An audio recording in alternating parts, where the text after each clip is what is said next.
트럼프 미국 대통령이 집권 2기 첫 국정연설에서 지금이 미국의 황금시대라며 자신의 경제정책 성과를 강조했습니다.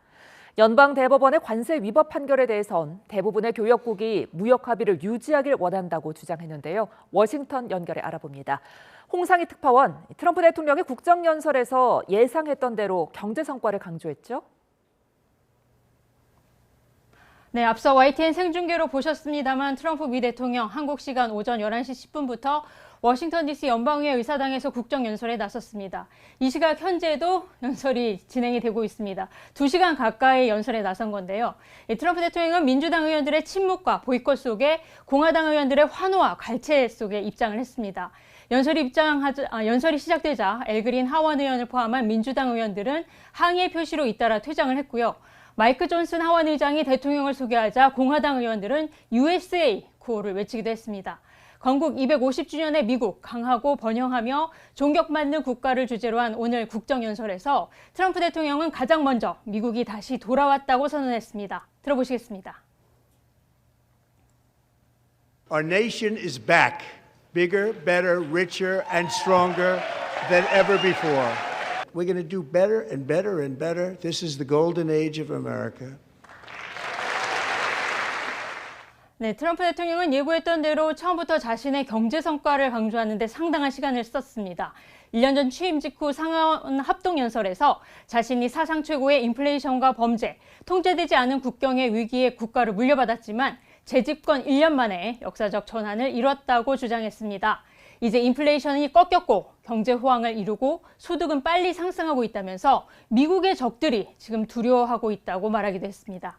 고물가에 대한 여론 악화에도 트럼프 대통령은 지난 1년 동안 근원 물가 상승률을 5년여 만에 최저 수준으로 낮춰 물가 수준 문제를 해결했다고 주장하기도 했습니다.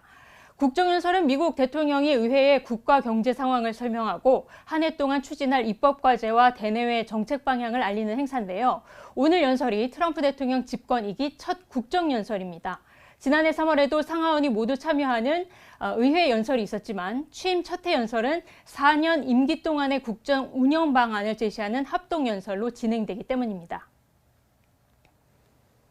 네, 그리고 연방대법원의 상호관세 위법 판결에 대해서도 언급했죠. 네, 트럼프 대통령은 증시 호황 등 미국의 놀라운 경제적 반전을 일으킨 건 관세라고 주장했습니다. 수십 년 동안 미국을 뜯어낸 나라들이 이제 미국에 수천억 달러를 지불하고 있고 무역 합의를 통해 엄청난 성장을 이뤘다고 자평했습니다. 그러면서 경제학 노벨상 수상자 20여 명이 하지 못했지만 자신이 경제를 정확히 예측했고 관세로 많은 전쟁을 평화로 이끌었다고 말했습니다. 트럼프 대통령은 지난 20일 연방대법원이 상호관세가 위법이라는 유감스럽고 실망스러운 판결을 내렸다고 비난했는데요. 그럼에도 대부분의 교역국은 무역 합의를 유지하길 원한다면서 과거 합의보다 자신이 훨씬 더 나쁜 새로운 합의를 할 수도 있다고 압박하기도 했습니다. 트럼프 대통령의 이 말도 들어보시겠습니다. Knowing that the legal power that I as president have to make a new deal could be far worse for them, and therefore they will continue to work along the same successful path that we had negotiated before the Supreme Court's unfortunate involvement. 네, 또 대법원 판결로 무효화한 국제비상경제권한법 아이파에 근거한 관세를 대체할 대안이 있다면서 관세가 소득세 제도를 대체할 거라고 말했습니다. 무역법 122조를 근거로 한 글로벌 관세와 무역법 301조, 무역확장법 232조 등 다른 법적 근거를 활용해 관세 수준을 유지하겠다는 겁니다. 트럼프 대통령은 또 베네수엘라에서 니콜라스 마두로 대통령을 축출한 이후 8천만 배럴 이상의 석유를 확보해 미국의 석유 생산량이 하루 60만 배럴 이상 증가했다고 주장했습니다.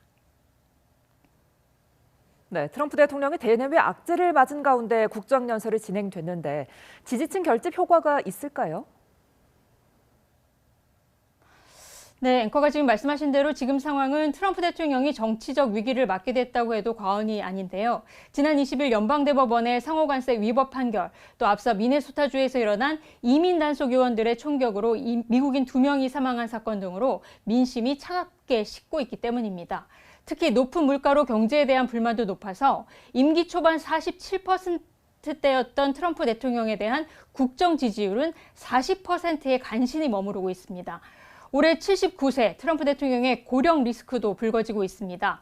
로이터 통신이 오늘 발표한 여론조사 결과를 보면 응답자의 61%가 트럼프 대통령이 나이가 들면서 더 변덕스럽고 불안정해지고 있다고 답하기도 했습니다. 트럼프 대통령은 오늘 국정연설에서 경제 성과를 강조하는 데 주력하고 있는데요. 앞으로도 자신의 핵심 대내외 정책인 강경한 이민 정책과 관세 정책을 예고하면서 11월 중간선거를 앞두고 핵심 지지층인 마가 결집에 사활을 건 모습이었는데 이후 여론의 추이에 관심이 모아지고 있습니다. 지금까지 워싱턴에서 전해드렸습니다.